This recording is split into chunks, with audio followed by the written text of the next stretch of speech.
Hey everybody, it's Romania Black, and we're on episode 10 of Neon Genesis Evangelion. I have quite a lot of comments from episode 8 and 9, which should surprise nobody because episodes 8 and 9 were amazing. I really love where this series is going, and I like the things that it's doing at this point in the series to kind of change things up, because we're officially like a third of the way into the series. We've established our three main pilots, we've gotten our adult characters, we've established there's a mystery, there's something going on with NERV, and we know the situation with the second impact and the angels. Enough of that situation. I know there's still a lot of mystery with it, but we know just enough to get us going into the second act, right? And I feel like last episode was officially like, okay, we've basically gotten through Act 1, now we're in Act 2. So I have several comments. One thing I do want to note is that when I first started this series, and granted, I'm only at episode 10, we're not even halfway through the season yet. And we still have all the rebuild movies into Evangelion. We've got Thrice Upon a Time. We've got all of that left to go. So my opinions may change. But one thing I do want to note is when I started, there were some people like in the YouTube comments that were like, oh, Neon Genesis is kind of overrated. It focuses a lot on the symbolism. Honestly, yeah, the symbolism is there, but it's not why I like the series at this point. Why I like Neon Genesis at this point is the care the show takes to develop the characters and the craft of the storytelling around those characters. And it's a lot more intricate, it's a lot more nuanced, and it dives more into the psychological aspects of these characters than I originally thought we were going to. I thought this was all just gonna be like a sci-fi show. No, it's like a psychological thriller set in a sci-fi backdrop, right? So that's really exciting. I like that a lot. But I do have some comments from episodes 8 and 9. I'll go through the comments for episode 9 and then switch over to the comments for episode from 8 to episode 9. Siri Project. Siri Project had this really cool comment about how Asuka and Rei are not only like the sun and the moon, but alongside Shinji, they're kind of like the ego and the id. And I was like, oh, cool. So I went back to look up stuff on the ego, id, and the superego. And it's really interesting. It's not a perfect representation of each of them because you have the id, which is about the more impulsive side of your psychology. It's something that's not really affected by reality. It's more about logic, and it's not affected by reality, logic, or experience. It's more of like the unconscious part of the mind, like natural impulses. And on the surface, that kind of reminds me a little bit of Asuka, because Asuka's kind of impulsive and just does things and doesn't really think too much about them, like destroying things in the last several episodes. But then you have the ego. But you could also think of not affected by reality, logic, or experience. You could maybe tie that to Rei, but I view Rei more as like the Rei's more the ego, so it's modified by direct influence of the external world, meaning that when Rei gets an order, she follows through with it. It's reason, and whereas it's founded by reason, whereas the id is more chaotic and unreasonable. So I feel like that's Rei and Asuka, like being the ego and the id, right? You have Rei more as the ego and Asuka maybe more as the id. But then you have the super ego, which is the purveyor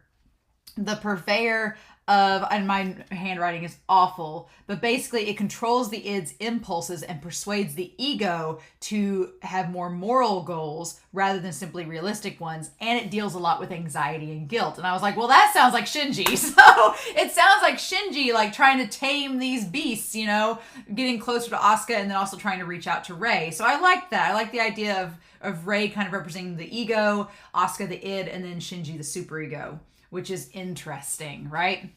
Very curious indeed. So thank you for that, Siri Project. Maguka007 talked about how Asuka is the complete antithesis of the tone we set up in episodes 1 through 7. I was like, yep, firecracker into a funeral. And so I like that aspect, but also that Kaji is a shift of tone in the adult cast as well. And I really like how Maguka phrased this, that Kaji is quote unquote gradually taking power, screen time, and authority from Masato, from the only place that she's been in control in, which is the environment of her work. And I really like that because Masato's been able to pull it together, and when it counts, like push through and still be like the badass military person that she's been the last several episodes. But you can tell that Kaji's presence is something unsettling to her because, yeah, he's basically the one aspect she has control of is her work. And he's invading that space and causing chaos there. And so she's pretty much unraveled in her home life. So this is just, it's making her home life and her work kind of blend together in this seeming chaos. And it's not good for Masato at all. I don't like that, but I'm glad you pointed that out, Maguka. That was really cool phrasing. Jackie noted that Kaji is basically Tuxedo Mask. He's the meme where he shows up, he's like, my work here is finished, and Masato's like, you didn't do anything, and then he just like pieces out. And I told Jackie that was really funny, especially because Masato's voice actress is the voice actress for Sailor Moon. Fitting, makes sense, right? I thought that was really good. Also, Patoda noted that NERV, talking about how NERV, we talked in the last couple episodes, in episode 8 specifically, about NERV being slightly progressive, letting there be a lot of female candidates and cast members in NERV's company and employee roster. And they were commenting that, yeah, it seems progressive, but also there's like a clinical coldness to it, in that NERV doesn't really care what gender you are as long as you can do the job and possibly sacrifice yourself for NERV. It's like, yeah, on the outside it seems like this progressive great thing, but then when you get on the inside you realize, no, it's kind of cold and clinical and they just really don't care as long as you do your job. So yeah, it's not so much about progression as it is just getting the job done no matter what and being on board with the NERV agenda. Like, So that was really good to notice. And then in episode 9, Alex Cornado commented that Rei is... Okay, so the thing with Rei and Asuka, Alex Cornado commented that Asuka basically took her time becoming the queen bee, settling down and getting everybody on her side, and then confronted Rei. And Alex Cornado likened it to Alexander the Great meeting Diogenes in basically trying to get the other people around them to basically say, oh, well, look at me, I'm being so great, I'm going to offer Diogenes one wish, anything that you want, I'll grant it. And Diogenes was like, well, if you could you not block my sunlight? Like, get out from above me. And I thought that was really cool because in the episode, Asuka is above Rei casting a shadow and Rei's like, get out of my way. So I thought that was a really cool comparison. It's probably on the nose and that's probably what they were doing. But it also reminded me that my brother, my younger brother, he's a gamer, and his favorite thing to do is to perfect a game. And then he's like, hey, Romania, you want to come play with me? And I'm like, sure. And I die in 2 seconds. And he's like, oops. So yeah. So I definitely could relate to Rei in that scene there. So thank you, Alex, for pointing that out.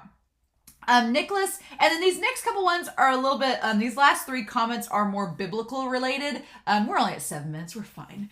But Nicholas Novacek Bunt talked about how basically Shinji in the last episode, he ate the apple, got self-aware, and covered themselves with fig leaves, the story of Adam and Eve. And funny because the leaf symbol for NERV, kind of like a fig leaf. So it's like, a little on the nose there. But that idea of Shinji just going through puberty and realizing this physical attraction he has towards Asuka and trying to act on it. It's very, very interesting, right? Master Onion noted that Asuka, when she says the line about the walls of Jericho, it's funny because the walls of Jericho fell. They quoted Hebrews 11:30 saying, by faith, the walls of Jericho fell after people marched around them for 7 days. So meaning, and I know that the time frame between Shinji and Asuka being together, maybe it was more or less than 7 days, but the fact of the matter is that over their prolonged period of time, the walls fell down. And it's funny that Asuka said this. I told Master Onion that either one of 2 things. Either Asuka didn't know her history well or know her religious quotations well about the wall of Jericho falling and was just saying it kind of ironically, or she was saying it to Shinji knowing that the walls were going to fall because she's the one that ended up going to him later. So what do we do with that, right? And then finally, Bright Girl talked about Masato's range. I loved this comment that you put, that Masato's range of dealing with the angels goes from siphoning the electricity of an entire country to Dance Dance Revolution. like Masato is a woman of many talents and she has an infinite imaginative creativity. And I'm like, I love you, Masato. She's great. But also noted that the Walkman that Shinji has, we've seen that it's paused at certain times, and there's been 2 moments during this last episode. One was he paused at 13 minutes and 11 seconds. And in Romans 13:11, there's this quote, and do this, understanding the present time, the hour has already come for you to wake from your slumber, because salvation is near, now more than we first believed. So that's really cool. I love that when as Shinji notices Asuka, it's like this awakening inside of him, like possibly this, from puberty or whatever, the sexual awakening that he's having through Asuka. It's nearer than he first believed. That's pretty on the nose. And then right before he tries to kiss her, the Walkman pauses at 2:19, and it's Revelations 2:19. I know your deeds, your love and faith, your service and perseverance, and that you are now doing more than you did at first. So meaning that he's growing closer to Asuka, that after all of this time and all the things he's done, he's now reached a new point in his life and his growth. It's very on the nose and very intriguing. So I was like, okay, I see what you're doing, Neon Genesis. I see what you're throwing down. All right.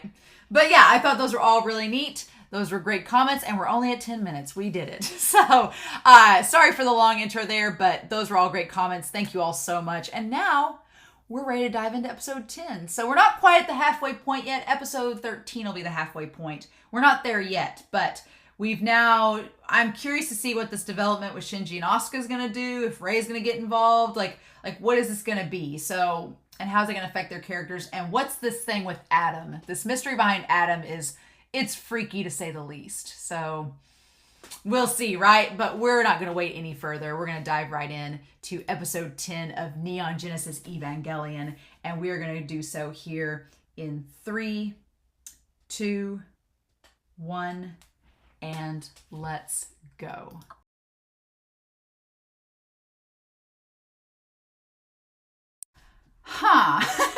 So, man, this episode, what I love about this series is that they have these little standalone episodes. There's only been like really one or two-parters in this series so far. Everything else has been like a standalone episode. But even though what I love about shows like this is that these type of shows where they're standalone episodes, but there's little threads that kind of lead the show along. And it's like, okay, so there's stuff that's connecting from the last episode to this one to the future episode. I love that standalone episodes that can kind of connect to one another and still further the plot along. And they're like setting up more breadcrumbs. So, interesting. I find it very curious that we have the angel egg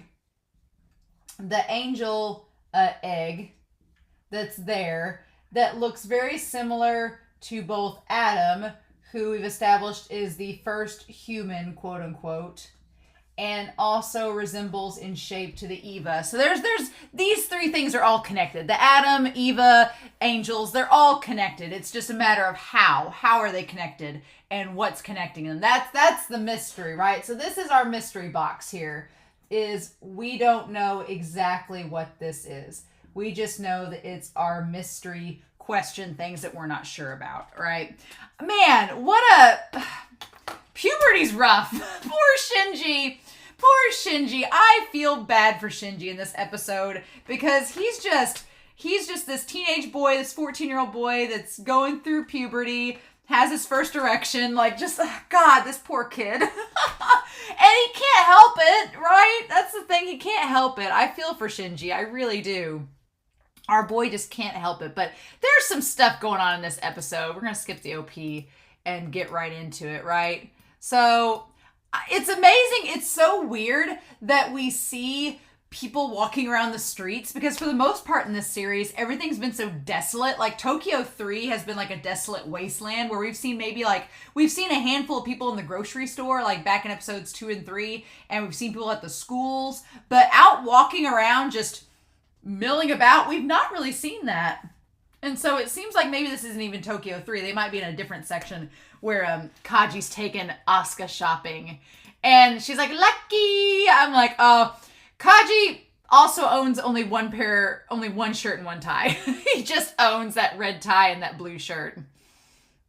But Asuka having like the little crush on him and saying, I'm so lucky I can go shopping with you today, Mr. Kaji. And he's just like, But what's funny is they go swimsuit shopping and we see all the 90s swimsuits, all the 90s. They're all coming back in style, right? So, what talk about here? So I'm going to put Kaji over here, our slippery snake, because Kaji is super sketch in this episode, and he's so smooth about it too. You don't even really notice it at first. But Kaji taking on the mentor / older, one of you described him as like the older brother to Asuka, and I can see that. He kind of has that mentor elder brother vibe, just like Misato's like an elder sister to Shinji. Kaji is that to Asuka, saying, this isn't the swimsuit section? And she's like, yeah, how do you like this? And he's like, slow down, schoolgirl. That is the one line I love from Kaji, him saying, slow down, schoolgirl. Aren't you a little young for that? We have established that Asuka is very mature for her age, especially in her looks, right? She's matured rather quickly. And I do appreciate Kaji being the elder brother figure, being like, that's a little too revealing for you. Let's tone it down. Like, I do appreciate that. He's sitting there with his arms crossed. You can barely see his arms crossed there in the still, but he's just like, no, that's not cute. I just like that he's a little concerned for her. That is the one thing I like about him in this scene. And she goes, you're just behind on the times, Mr. Kaji. You're an old man. Like, this is pretty normal nowadays, this very revealing swimsuit. And he's like, really? I had no idea. Again, this series loves to do like big wide shots and showing like just what it loves to do, it also show like the distance between people. So when they cut to them eating lunch together, the tables are huge. They're these huge round tables with all these seats around them. And here's the thing that's interesting is that you have this big table here in this scene with Kaji and her. You have this big table, right? With the centerpiece. Kind of looks like a boob, if I'm being honest. And you have a chair right here, right? You have a little seat here. And then you have Kaji sitting here, and you have Asuka sitting there. There's so much distance between them. I'm like, why didn't she just sit at this seat over here so they could talk and be closer together? But that's the one thing about this series. There's this distance between the characters, right? And whether it's metaphorical, whether it's symbolic, whether it's just the way that they just decided to space out the people in the episode, it's funny that they included a chair right there. Not on the other side, but a chair here where she clearly could have sat to be closer to him, but she does not. She doesn't choose to sit there. So that's interesting. I thought that was a very fascinating decision. But yeah, her explaining that they're going on this school field trip. This scene is so great because she's like, you got to go all out. The travel pamphlet for Public Middle School 1. And he's like, where are you going? She's like, Okinawa. And so it says, day 1, depart from Tokyo 3 International Airport to Okinawa, New Kadena, main island. Day 2, main island to Karima Islands to Miyako Island. Day 3, Miyako Island to arrive at New Tokyo 3 Airport. I'm like, this is a 3-day middle school field trip. What funds does this middle school have? I'm like, my middle school went to an amusement park for like 6 hours. And that was our end of the year. We saved all up for that trip. That was it. We didn't go on we did not fly. We took a crowded bus. I'm like, but it would kind of make sense they have to fly because most of Tokyo and most of Japan is underwater. So there's not a roadway system. There's not the infrastructure that you can just take a bus from point A to point B. You have to take it by ship or by air. So that makes sense. But if you're struggling with resources, a 3-day field trip seems a bit excessive to go to Okinawa. And he's like, we've even scheduled to go scuba diving. I'm like, a middle school going scuba diving, huh? Fun times. And yeah, it says wake up at 6:30 a.m., breakfast buffet at 7, scuba diving at first time at 7:40. I love that, and this is on day 2. And then she's like, bravo! And then box lunch at noon, and then scuba diving second time. Groot! Or Goot. So, yeah. What? He's like, come to think of it, it's been 3 years since I've gone diving. Okay, yeah. So he's gone diving before, but it's been 3 years. Interesting. And then she says, where did you go for your school trip, Mr. Kaji? And I love that he's like, oh, we didn't have one. And then she's like, why not? And he's like, because of the second impact. It's like, because our world was falling apart. That's why we didn't have one. It's like, oh, like, and the way he just says it, he's just so nonchalant. He's like, just because the world was ending, the apocalypse, that's why we didn't have a middle school trip. It's interesting. He just says it so casually. Also, you got onto her for wearing a skimpy swimsuit, but you're her chaperone and you're drinking a beer for lunch with her. Him and Masato are more alike than they seem. Yeah, and I love that he just like cuts. So Magma Diver is the name of the title of the episode. Just Magma Diver. That's it. That's the one title. I think this is the first time we've ever had just one title for the entire series so far. I mean, I don't know what else they would have called it. It's pretty self-explanatory, but interesting. So yeah, we go back to the apartment. Old Pin, just hanging out. And then that's when she says, I can't go on the trip. I love Masato here. Masato, it's interesting because you have Kaji, who I've said in the past, he kind of coddles Asuka a little bit. He spoils her a little bit. He's not, he is very, he sugarcoats. I don't want to say he's soft-spoken, but he sugarcoats around Asuka, which is interesting. He sugarcoats around her, and just when he said, like, oh, we couldn't go on the trip because of the second impact, he was very, pretty open with it. Masato, though, talk about Masato. Masato's pretty blunt with Asuka.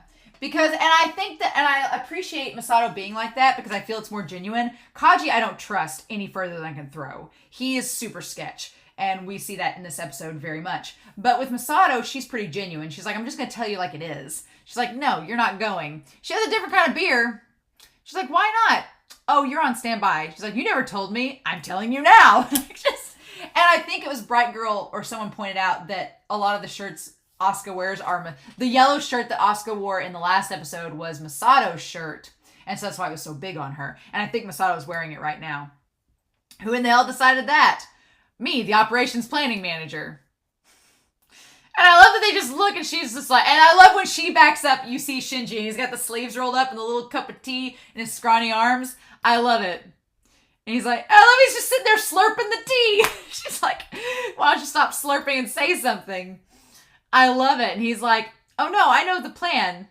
He's like, and she says, you're a man, aren't you? And he's like, I kind of anticipated it would be like this. So again, I'll bring Shinji over here. So he gets called out to be, quote unquote, a man by Asuka. And he's like, what? He's like, I figured this is what Masato was going to do. He's like, I figured we weren't going to be able to go on this school field trip for 3 days since we've had all these angel attacks recently. He's like, that was pretty natural. He's like, no, it's pretty obvious this was going to happen. He's like, what, you didn't see it? And she's like, oh, you've already given up? And he's like, Because, yeah, I like because Shinji's like, I know how Masato is. We're not going anywhere. Also, Asuka does not help her cause at all. If she's really wanting Shinji to not pay attention to her, like her wearing the tucked in tank top and the really short shorts, she's not hurting her cause. Is Shinji wearing one of Masato's shirts as well? It fits on him odd. And she says, how pathetic. Nothing's more useless than a housebroken male. So there's that too, that Asuka says he is useless as a quote-unquote housebroken male, meaning that he's not standing up for himself. He's just going along with what Masato says. And I'm glad that Shinji sticks up for himself. I'm glad that Shinji's like, hey, he's like, please don't talk about me like that. I like that. I'm like, good for Shinji standing up for himself. I feel bad because Shinji's like, I'm not being unreasonable. I just know how this goes. There's nothing housebroken about that. Quit making fun of me, right? And then Masato's like, look, I know you probably hate that you're not going on your trip, but there's no helping this. There's always the possibility of an angel attack while you're gone. And we can't use Rei, so you guys have to stay put. It's always, and then, yeah, Asuka's like, it's always stand by, stand by, stand by, stand by. And I do like that we have the primary colors of the 3 bags. We've got the little purse that's yellow. We've got the blue bag, and then we've got our carry-on that's red. I like that, always wearing red somehow. We've always got to be ready to defend against an enemy who may not even come. And then she says, why don't you try to find out where they are and attack them for once, which is essentially what they do in this. And Masato's like, if we could do that, we would have already done it. And she's like, think of this as a good opportunity. While the rest of your class is on the trip, you two can study a little. And she points out that they really don't have good grades. And she's like, oh, you didn't think I'd know about your grade cards that I got on these floppy disks? And I love that Shinji's like, no. And Asuka's like, you are greatly mistaken if you think I wouldn't have found out about these. Masato is, once you get your test at school, is piped directly to me. I love that it just slowly zooms in on Masato and she has this angry grin. Girl, savage. And then Asuka's like, who cares about grades? I have absolutely no interest in this old-fashioned grading system. Which, on the surface is kind of fair because they're dealing with life and death situations with these angels. Is making school grades really the most necessary thing at this point when, you know, you're facing possible apocalyptic circumstances? But it's them trying, as she tells Akagi later, it's just trying to have that sense of normalcy, some sense of, some semblance of things being the way that they were. And she says, when in Rome, do as the Romans do. Try to adjust to Japanese school life. Which is probably relating to, I wonder if Masato knew that she was having trouble translating the questions because she didn't know Japanese as well. I don't know. But I just love Asuka like gritting her teeth being like, no way. I love it. And then I love that as they're zooming out, you see the friend, the school rep being like, Asuka, I'll bring you some souvenirs, like as they fly away. And then you have Ida being like, it's too bad for you guys. And Toji's like, I'll have enough fun for the both of you. Ha ha ha. And as they're watching them fly away, and Rei clearly didn't care. But Rei doesn't care about anything unless she's told to. And the way that Shinji's kind of slumped over the gate there, you get the impression that he is probably a little bummed that they couldn't go on the class trip, even though Asuka was like clearly mad about it. So we do get the voice actor that plays Zeke. He plays Dio. He plays Adam from Escape the Infinity. He is the long-haired guy with the guitar. I was wondering which character he was. We haven't got a name on him yet, but he is the long-haired guy that was like strumming the guitar music. That's his voice actor. I can't believe he was doing something like 30 years ago. Like he's been voice acting this long. Amazing. Like, he has that iconic voice that as soon as he starts talking, you're like, that's him. Like, it's great. He's such a deep, very unique voice. But so we go back to NERV headquarters, and I love that we have like the map, and it shows like the magma and stuff lifted off the grid. It's very cool. Lots of fun sci-fi in this scene. Paste the observation data on Mount Asuma from Balthasar to Melchior as soon as possible. So, okay, so the info, so we get those names thrown around again, right? We get those names thrown around. We get Melchior, get this right. We have Melchior, and Balthasar, which seem like biblical references. I'm not entirely sure what they are. If they're spoilers, I don't want to know. But Melchior and Balthasar. Okay, to get the info from Mount Asuma. And we have this one girl. She's sitting there reading her book. We have this other guy who's like doing the weekly boo, like the thing about the manga. And then we have the one guy that is Dio's voice actor doing the guitar thing, the player. And then I love the NERV cups. The NERV coffee cups are like so ugly. They're just white cups that just say NERV on them. It's fun. But yeah, Akagi, a school trip. That's pretty carefree for times like these. Yeah, I like Akagi's like, where are they getting the funds to do this? Why are they going off and flying? And then Masato says it's because the times are so hard. They want to have a little fun while they can. So that's the thing. And that's so true to life. You know, we just had, lockdown and shelter in place last several years, at least here in the US during when COVID was the most rampant. And there was that sense at some of the schools that I worked with where people just wanted to do something, just anything, like just to get people's minds off of the impending doom around them, right? So I get that. I get why they want to do the trip. It's just a little bit excessive that they've been complaining the last several episodes they don't have the funds to give to the military for fuel and things, but what about the fuel for the airplane? And what about you're gone for 3 days and you're flying from one island to the next? That seems a bit excessive, but who knows? It is in Tokyo 3, so again, maybe some of the funds are funneling into that as well. But interesting.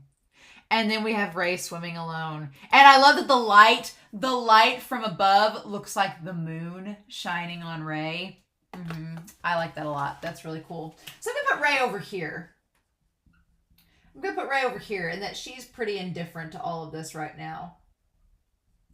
One thing is standing out to me in all of this, and that is the fact that Gendo has not had a conversation with Asuka. We have not seen to this moment Gendo and Asuka interacting at all. which is very curious because back in like episode 4 and 5, you had Shinji seeing Rei and Gendo interacting quite a bit. And then now that Asuka's there, Gendo is like suddenly absent from the picture. And obviously Gendo is working on that stuff with Adam behind the scenes, but I find it curious. I've been wanting to see what Asuka and Gendo's dynamic would be because Rei like worships Gendo and Shinji thinks Gendo's the worst father in the world. And so I would be curious to see what Asuka would think about him, but I feel like that's why Kaji's sticking around. Gendo's like, I don't have time to deal with this spoiled, fiery, redheaded kid. Nope, you deal with her. I feel like that's what's happened is that Gendo wants nothing to do with Asuka because she's way outside his comfort zone. And he can't tell her what to do. She's not subservient like Rei, and she's not like Shinji, so he's probably like, I don't want to mess with this. Kaji, you stay and deal with it. Is what seems to be the case. But interesting. And so yeah, Shinji's just sitting there with his computer trying to study science. He's like, I'm studying science, trying to figure stuff out. And she's like, you're such a diligent student. And he's like, I have to do it anyway. And then he sees her in the bathing suit. I said, I can't go scuba diving. I'm going to do it here. And he's like, oh, really? She's like, what are you working on? And girl, you know what you're doing. She knows what she's doing. Like, she could have wore any other suit around Shinji and them. She could have. But she didn't. She knew exactly what she was doing. Like, Asuka, girl. And there's a part of me that, like, she's very tsundere. She likes Shinji, but she doesn't want to admit it, right? She doesn't want to admit it. That's not in her character. So, of course, she does these flirty things. And Shinji, because he's a boy that's, like, hitting puberty, is starting to notice things. And he's like, I don't know what to do. And he's like, how can you solve a difficult problem and not make good grades on your tests? And she's like, because I couldn't figure out what the questions said. So she's just not good with Japanese. So she couldn't figure out what the questions were translated as. And that's why she did so bad on them. I haven't learned all. And the translation here said all the Chinese characters yet. But if you listened in the actual episode, it said kanji. So I think that's just a translation. I think that's just a subtitle error. I think that they meant the kanji. We didn't study it in college over there. And she says, college? Oh, I graduated last year. So that's something else. We'll put Asuka here. So Asuka is a college graduate at age 14. Okay. Funny enough. I wonder if she actually is 14. I wonder if she's not older. I honestly do, because at that end of the episode where her and Masato are talking about their pasts and what's happened to them, I wonder if she's actually like 15 or 16 or even 17 if she's not a 14-year-old. But no, they established you had to be 14 to fly the Evas. And so she has to be 14. But there's just something up with Asuka. There's something going on with her. And Masato knows, because she asked Masato if she knew her backstory. And Masato's like, yeah, I had to read up on you. So something's up. But yeah, I mean, it's not too far-fetched. There's students in our area that have graduated at least from 2-year college at age 15. So it's not unreasonable. She's kind of like a prodigy. So that's interesting. So she is really smart. And he's like, so what does this one say? It's about thermal expansion. I like that they used what they studied with thermal expansion to tie back in the episode with the angel later on. That was really cool. They used something really small and minute in the moment and tied it back to the episode. Things expand when they get hot and shrink when they get cold. Fun times. And he's like, well, yeah, but... And she's like, if I were to warm up my breasts, do you think they'd grow a little bigger? And I'm like, girl, you did not have to use that example around Shinji. You know what you're doing. He's like, I wouldn't know anything about that. Poor Shinji. He did not ask for any of this. And she's like, what a boring guy. Like, she's trying to get his attention and trying to get a rise out of him. And he's like... I feel for Shinji because he's like, I don't know what to do with these feelings. And then he goes over and turns to Rei, and Rei is just the polar opposite. She doesn't want anything to do with anybody. So Shinji's dealing with these emotions towards Asuka, who's flirting with him. And then he looks over to Rei, and Rei is just not noticing anything. And he's like, and then she's like, watch this, Shinji. Back roll entry, and she like goes into the water. It's really cute. And I love Shinji's just like, ugh. He's like, I can't talk to Rei the other pretty girl because she wants nothing to do with anybody. And then the other girl I'm stuck with is like flirting with me and I want nothing to do with it. So Shinji's just like, what do I do? Like he can't win either way. He's stuck between these two pretty girls. So yeah, we go to Mount Asuma there. And they're looking through all the stills and saying this just isn't clear enough. Okay, but as the report from Mount Asama Earthquake Research Laboratory says, the shadow is definitely suspicious. We can't just ignore this. What is the Magi's judgment? 50-50.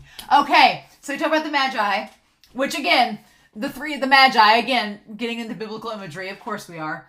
The three Magi, right? So they're saying there's a 50% chance that it's an angel inside the magma. Something's off. Is someone there yet? Captain Kutsuragi's already on site. So man, Misato putting on her big girl pants and being like, time to go get things done. I love it. I love that we have the pressure depth. We have Kerma Deck 3 and the pressure of going down. You're too deep. Another 500. Oh man, girl. Misato, when she is like on her game, doing her thing, she is fearless. And I love that they establish in this shot, because I was paying attention to the numbers, and when they got down to around 1300 and it started cracking, and then when they had Asuka and they kept going, I was like, that's really dangerous. Why are we doing that? But Misato's like, if it breaks, we'll pay for the damage. Another 200 more. That's tying back to the whole philosophy of NERV, right? If it breaks, we'll just pay for the damage. It's fine. Just keep it going. And this guy being like, okay. And then there's too much pressure and it collapses. But he's like, they have the camera on there trying to get the analysis. And I love that she has her hand on his shoulder, like, get it. Like, the tension's so good. The tension was great in this episode. It really was. I was on the edge of my seat for our girl, Asuka. The probe has imploded due to extreme pressure. And she's like, but did you get the analysis? Just barely made it. The pattern is blue.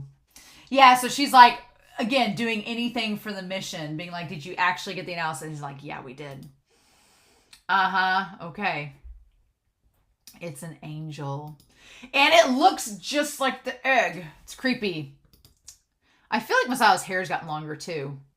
And I like that as soon as they find out it's an angel, NERV takes over. She's like, this is our jurisdiction now. Everything's top secret. Like anything from the last, any and all access outside of the world is prohibited. All the records of events for the past 6 hours are classified. She like knows what to do. It's like, we are shutting this shit down. It is now under NERV control. And I love that it switches to top secret. So we have seismic wave analysis room 2 and seismic wave analysis room 1. So where they've been now analyzing, I guess, the seismic waves underground for all of Tokyo, thinking that an angel might pop up. And it looks like she's on the phone out here. Request an A-17 from Commander Ikari, top priority. Watch what you're saying. This is an open line. I love this. I love what the Dio's voice actor's like, this is an open line. Watch what you say. And she's like, it's fine. Hurry up and switch to a scrambled line. It's just like, let's do this. I love just how quickly things start to take effect. It's wonderful. And then we go back to our Simon Says board here where they're like, an A-17? We're going to launch an offensive? Correct. I love this one guy's on unacceptable conditions where he's like, unacceptable, it's too dangerous. Like, I love that we just cut to the panel of our committee advisors. You'd better not say you've forgotten what happened 15 years ago. Okay. So we're suggesting that 15 years ago, right up here, we're talking about the second impact. We don't know much about the second impact, but from this conversation, we can presume that the second impact was likely man-made, perhaps, and could have been the result of man versus one of the angels. Maybe. Okay. Interesting. But Masato is wanting to launch an offensive against this baby angel. But yeah, you better say you've not forgotten what happened 15 years ago. This is a chance to move from a consistently defensive posture to something that is to an offensive one for the first time. Okay, so Gendo is saying, like, yeah, sure, but we've always been on the defense. This is a chance for us to be on the offense for once, to go after the angel. And this guy with the space, with the helmet, with the Geordie, like the Geordie LaForge whole thing where he has like the eye visor, he was in the OP, I'm pretty sure. He said the risk is too large. However, I'm sure you're aware of how important a live angel sample would be. Yeah. But here's the thing. This is the weird part. They want a live angel sample. They make that pretty explicit, that they want one that is alive. A live angel sample. What the hell is Adam? Isn't that a live angel sample? Because I think that the angels and whatever Adam is, even though he calls it the first human, I think they're similar. So clearly they talked about wanting a live sample of the angel. I don't think this Simon Says committee knows that Gendo has Adam. I don't think he knows that Gendo has it. And I don't think he knows Kaji gave it to him either. So that's curious. I don't think this committee has any clue because they don't mention it at all here. And you think they would have at least brought it up since it seems kind of important. But also, the second thing with that is they want a live angel sample. But as we see with the egg in the magma, that thing hatches pretty instantly and is immediately an angel. It's just like all the wavy tentacles and everything, like immediately transforms. And does not look like what it started out as. So in that case, if that's the case, then what happens if they had gotten the egg above ground and then suddenly it transformed? Would they just have had to deal with it there? How would they keep it from transforming once they got this live sample? Would they sedate it? How would they do that? It's curious. What would you do in that situation? We won't tolerate failure. And I like that Fui-chan says failure. If we fail, then the whole human race is extinct. Like, there's no room for failure. And then he says, are you really sure about this? And he does that stupid smirk. That stupid smile. I'm like, Gendo, quit being mysterious. But yeah, it's angel blood type blue. It looks like an Eva. It looks like an Eva, but then when it transforms, it is not. It's that weird tentacle monster. So I'm curious if, I don't know what the Evas are yet. I don't want to know yet, but I'm curious if Adam, are these angels like a mutated form of humanity? Is Adam like the first human? Is it a mutated form of humanity? And the Evas, did they find a way to keep the Evas? Are the Evas like angels that did not transform post-egg hatching? Because it seems like the Evas look like what this angel looks like before. Even has the hands and everything. And the way that it's shaped, it kind of looks like Shinji's unit. So I'm like, were they angel eggs that somehow Gendo and NERV managed to keep from transforming and then just kind of modified and controlled them to become the Evas? I don't know. I do not know. But it's curious. It's something like a chrysalis prior to it reaching the adult stage. We need to capture this angel. And then capture it alive as close to its original state as possible. Okay, and if we can't, then you must destroy it immediately. The designated pilot for that. And I love that they're doing the designated pilot. Here's the thing. Shinji and Rei look like they would rather not be, they'd rather be anywhere else. Shinji and Rei look so unconcerned with this life or death mission. But Asuka's like, let me do it. I want to be the hero. And Shinji looks over to her. Rei doesn't care, but Shinji looks over. And then Shinji says, I bet it's going to be me again. So at first, you think that Shinji's like, oh, it's probably going to be me. But the moment they say it's Asuka, he's like, oh. Like he senses that there's the danger there. And they're like, you're going to carry it. And she's like, sure, this will be a piece of cake. And he's like, And then Ray's like, what about me? But the prototype Unit 00 isn't compatible with the special equipment we'll be using. Well, that makes sense because Asuka made this big deal about saying how the O2 unit was like newly fangled, like had all these accessories and places for modifications. The O unit just being the normal one makes sense, I guess. Makes a lot of sense. Ray and Unit 00 remain at headquarters on standby. And she's like, yes. And I like that Asuka tries to rub it in Ray's face, being like, oh, too bad for you. And Asuka, she's like, you don't get to go to the hot springs. And Asuka, Ray does not care. Ray's just like, Like Ray is so not concerned. Since an A-17 has been ordered, we'll scramble immediately. Okay. And so they do the compression thing. And Asuka's like, this doesn't seem like it's heat resistant. It doesn't seem any different. And then I like that Kaji doesn't even look over. She's like, press the other switch. And her suit blows up. And she's like, okay, we're all good. And she's like, no, what is this? I like that she blows up into like, she looks like Violet from Willy Wonka. And then the Eva D type, the pressure, like it looks like an astronaut suit, but it's clearly like a hazmat suit to go under and withstand the lava and the pressure. This is type D equipment for combat under extreme environmental duress. Yep. And she's like, count me out. Because Asuka's like, I don't want to appear in public like this. I'm like, you're going to be inside the suit. Nobody's going to be able to see you. But again, Asuka is a 14-year-old girl, so she's still kind of superficial. Or at least puts on that front that she's superficial about appearances. She doesn't want to be seen as uncool in front of Kaji, which he doesn't say anything to her.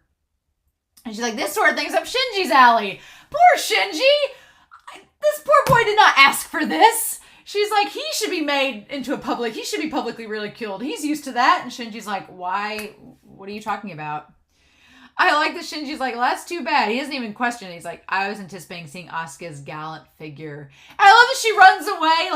Like even though she acts mature for her age and seems mature, she's still a kid. Because she's like, I don't want Kaji to see me as uncool. Aw. I don't have the courage to go in front of Mr. Kaji looking like this. And then they're like, this is a problem, yes. And Shinji's about to speak up, but then Ray offers. So yeah, I like that Shinji's like, well, I mean, I could do it, but Ray offers saying, I'll go in Unit 2. And Asuka's like, no. She's like, absolutely, I don't want you touching my Unit 2. And so Asuka, she has her pride as a pilot.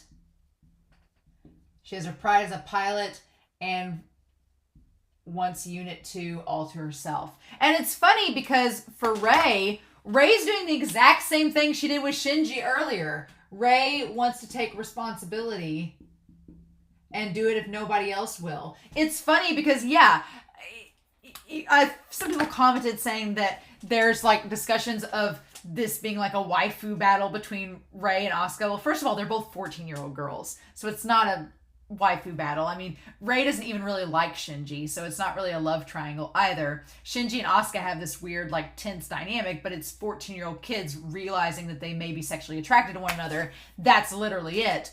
But for Asuka, she's like, she's wanted a job like this, and for a brief moment, her whole like vanity sort of gets the better of her and makes her not want to do it. But then Ray steps in. Ray did the same thing with Shinji. She's like, I'll do it if nobody else will. And Asuka's like, ah.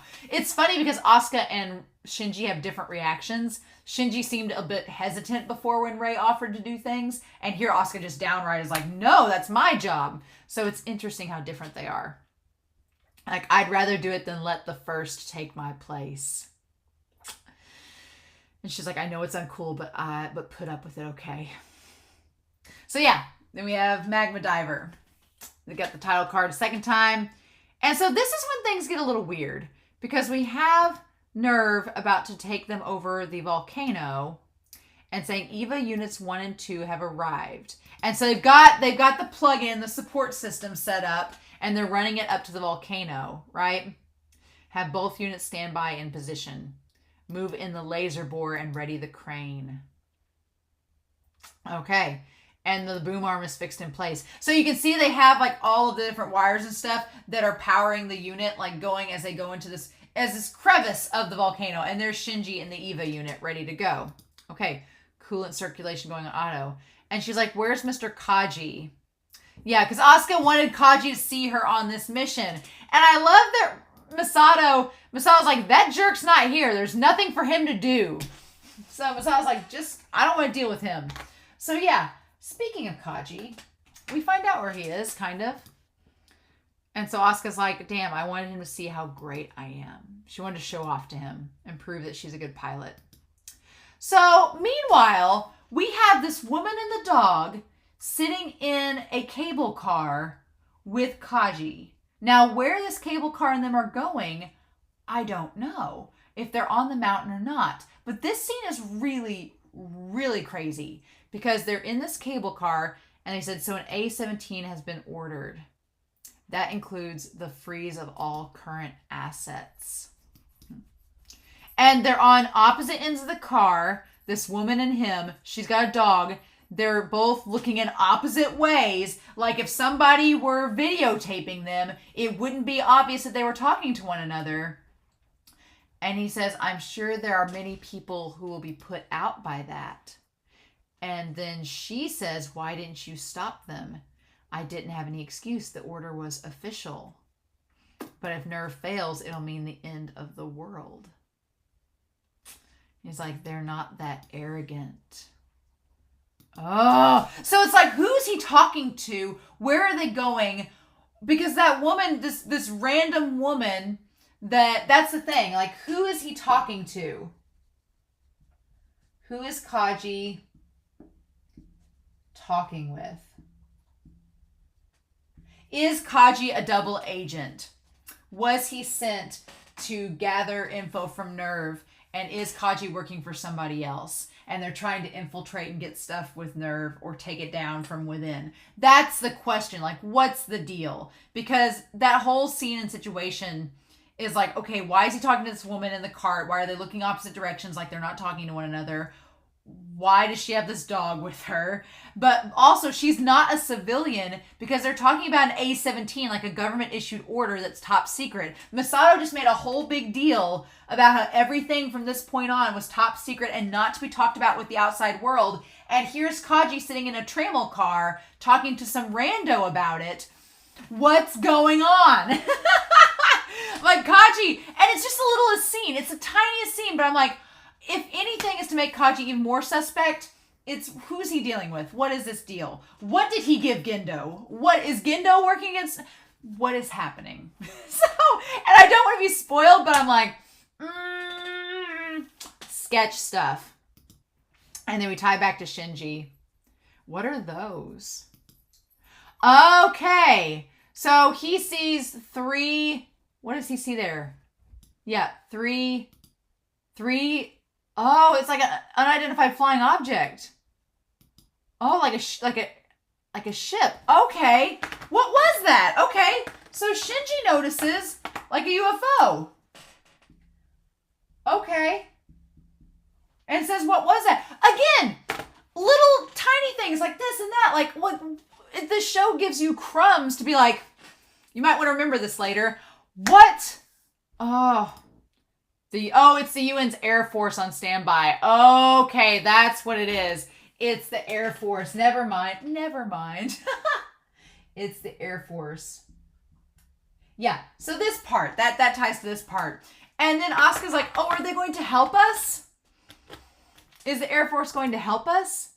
And they're like, no, they're here to clean up. So in case we fail. And she's like, what do you mean? Like, they'll use an into depth charge to destroy the Angel and us with it if you don't do your job. And I love that she's like, well, that's awful. And he's like, who would order something like that? And they're like, Commander Ikari. And then Shinji's like, yep. that part got me because, yeah, basically, if they don't succeed in this mission, they're going to drop an into charge and destroy everyone. And Shinji's like, that's despicable. What kind of awful, horrible person would do something so callous and cruel? And they're like, your dad? And he's like, Yep, okay. Checks out. Father of the Year. Oh my god. I love that Shinji just doesn't have to say anything. We get it, right? And so they do the laser bore. They've secured a path, and they're dispersing, like dispelling the Unit 2 to go down and get it. Okay. We talked the last episode about how similar Masato and Asuka are, and I do feel like they are similar.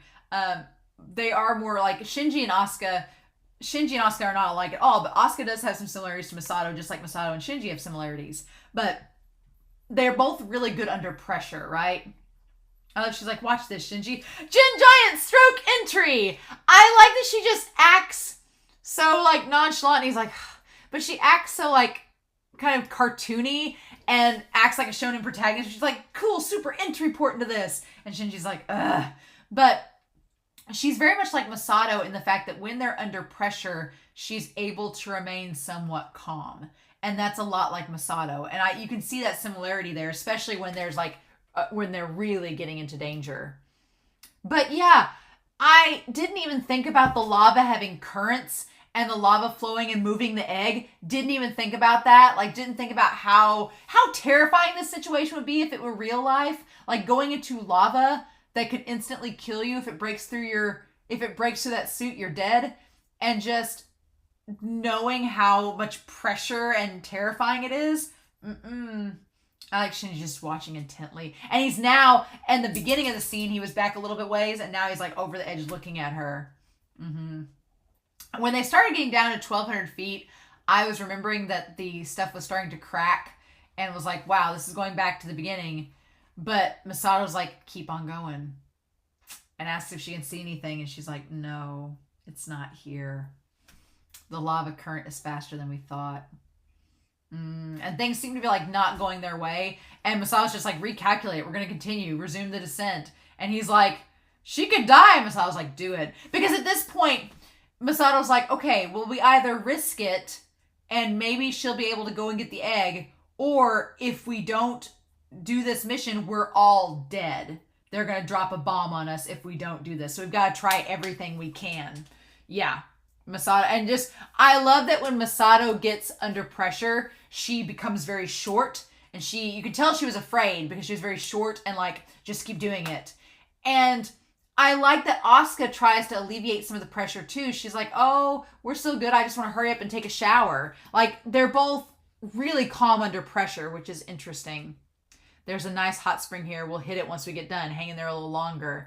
So, like, just, this is like, her suit could potentially crack at any moment, instantly killing her. And they're talking about going to a hot spring afterwards and just hanging out. Like, just trying to diffuse the stress. So, Masato, she uses that focus to overcome her fear, right?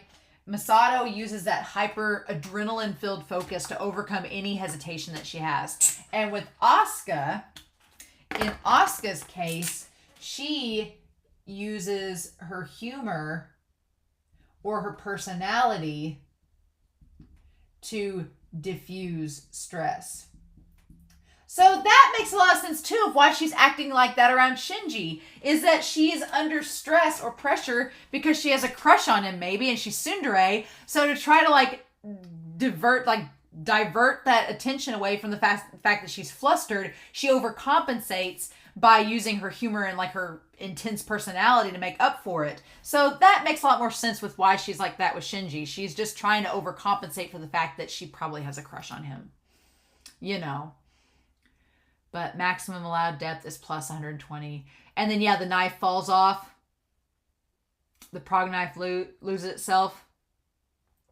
And then I like that they try to make Masato stop. And they're like, there's a human on board this time. And she's like, I'm in charge of this operation.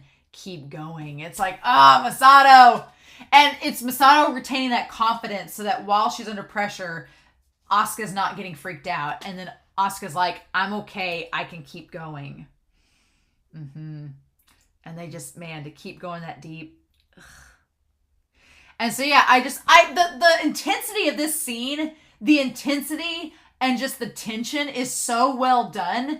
Like, it's just, there's not any crazy action. There's not all this crazy scrambling around screaming. It's focused and tense and awesome. I love it. I absolutely love it. Both of you are being moved by convection currents. You only have one chance to make contact. And she's like, I can do this. And we see the live picture of the egg. I thought originally she wasn't going to be able to capture it. I thought that was going to be the case. But they have this containment rave. Photon screen on the AT field. Okay. And they're like, we got it. Nice one, Asuka.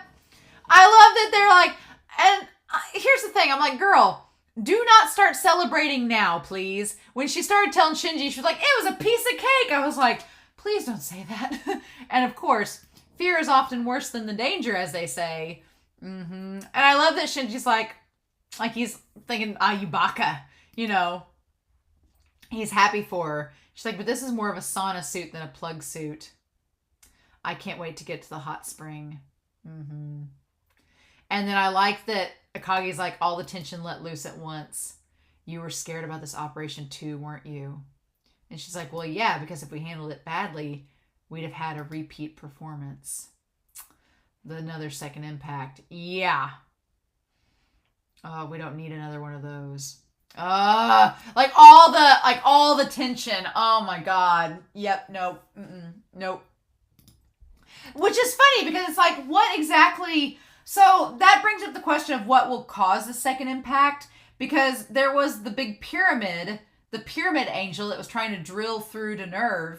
So I'm like, what will these angels do? Like, that's the thing. Like, how will they cause the second impact? We don't know enough about the second impact. We just kind of know bits and pieces of it. And I don't want to be spoiled, but we only know bits and pieces of it. So it's like, what else do we not know yet? That's the curious thing, right? But yeah, then the thing transforms and breaks out of its containment field. And it gets really creepy. It's starting to emerge. So yeah, it just starts to transform and it turns into this nasty tentacle thing. Like it transforms and changes and has like a metamorphosis. So that's curious. So I'm like, is the reason they're keeping the atom thing on ice is to keep it from transforming? But what does that do? I'm so curious. Again, the angels and Adam and the Evas, I want to know more about them, but we don't know enough yet. Okay, and I want to see what this thing looked like outside of the egg. It had the tentacles and like the mouth and everything, but ugh. And so we show Asuka. Yeah, ew. It's got two little googly eyes. It's got some googly eyes, and then it's got these tentacles and stuff, and it's creepy. Nope, not at all. And she's got the pincer, but she dropped the knife. And then yeah, and I like that they're trying to figure out what to do. And then Shinji throws his knife down there, and he's just like does that. And then she has to wait for it to go down in lava because it's sinking through something that's a lot thicker. It's not just water. It's literally magma. And it's so creepy. Like, it's just like ripping at the limbs and everything. And she's trying to get to the knife with the little pincer. Oh my gosh. Nope. And and the thing about it is that under there, it's so dark. You can't quite see the angel, but it does look really creepy. But she manages to get it. And then that's when she attacks it. It's almost like a saw. And it rips off her leg to the suit. Nope. And then it tries to like go all face hugger on her. Nope.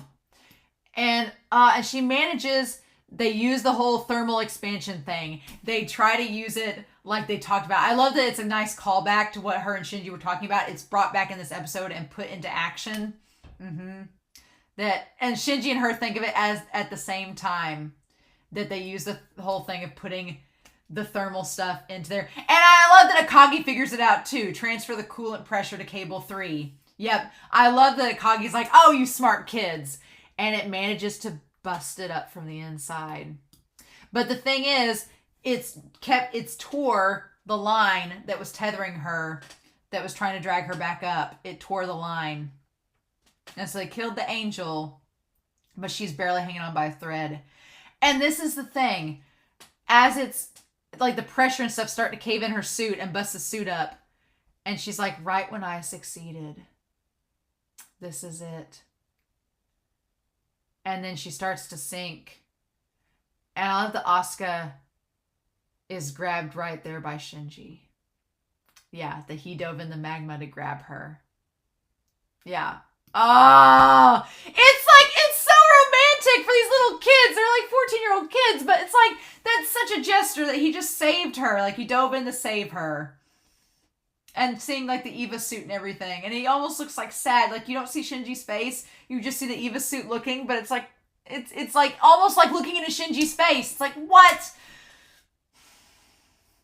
And she was ready to, she thought she was going to die. And she wasn't panicking. She was just like, oh, right when I did it, huh?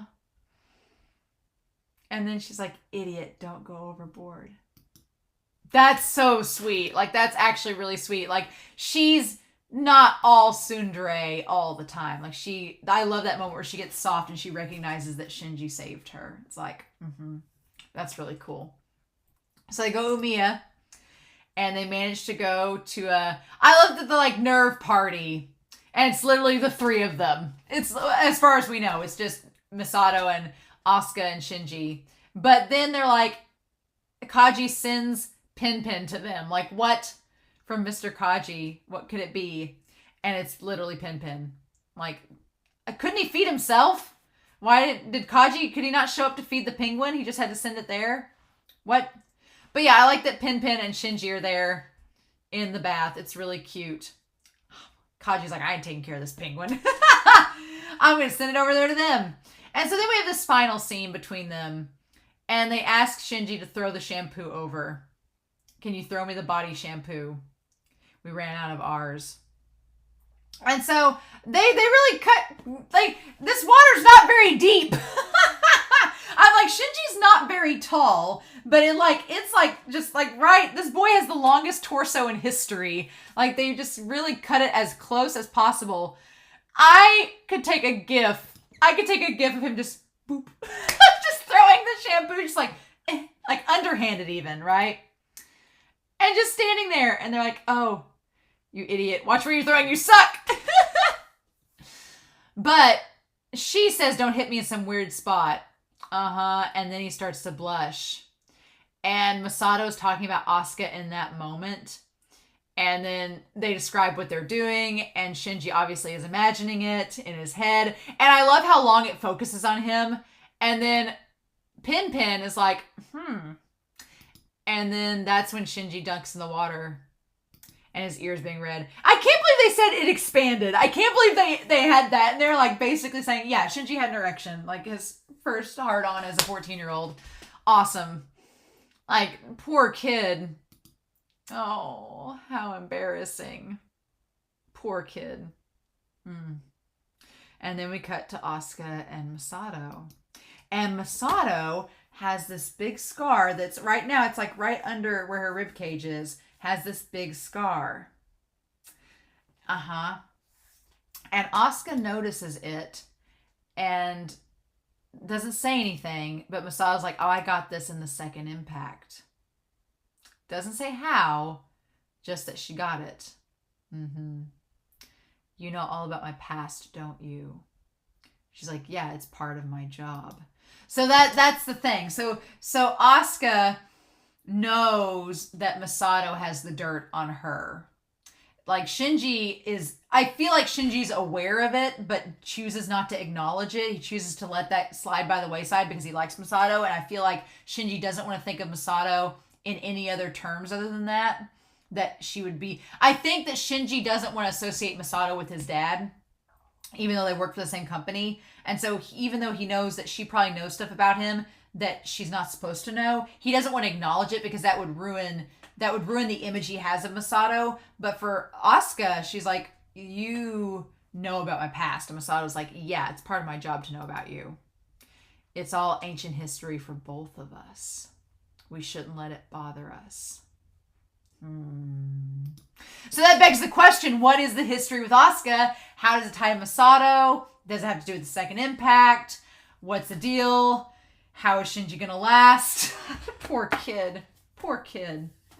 I feel for Shinji. I really do. I'm like, that sucks. Like, going through puberty is bad enough, but going through it and having to deal with it during, like, the potential apocalypse, our poor kid, poor Shinji. But yeah, so Kaji's shady. Something's going on with there. There's some kind of connection to the Evas and the Angels and Adam. There's something going along there. Asuka and Masato have a past. We don't know what that past involves yet, but there's something going on there. Shinji just needs somebody to give him a hug. And Rei is indifferent and kind of avoiding responsibility. And in the midst of all this, we keep talking about them wanting a live angel sample and then wanting to avoid a second impact, which is something man-made involving the angels. So,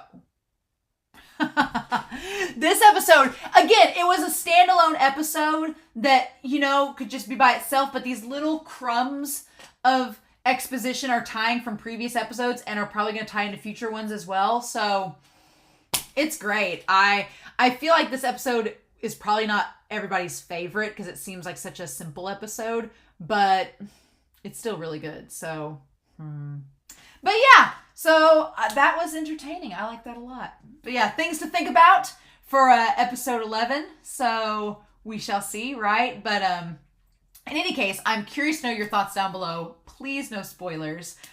Please no spoilers, but I'm curious to know what y'all thought. But yeah, so that's exciting. So I'm curious to know what your thoughts are down below, but I also hope you all have a wonderful week. Please stay safe, take care, and yeah, I'll be back very soon with episode 11 of Neon Genesis Evangelion. Bye.